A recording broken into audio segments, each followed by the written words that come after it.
Now, although the parliament now gets to choose a new prime minister, it doesn't mean it's all smooth sailing from here. From deciding the exact role of the PM to the number of candidates the National Assembly will recommend, our Connie Kim lists the various obstacles that may stand in the way.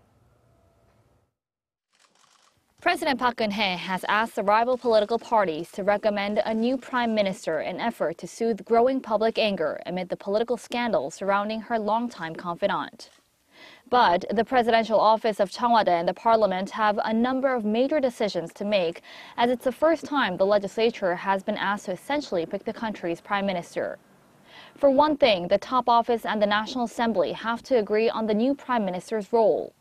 The president's comments that he or she would be the de facto governor of state affairs is seen as implying that the prime minister would be chosen from a neutral cabinet approved by all parties in the National Assembly, which would also give the new prime minister full control over domestic affairs.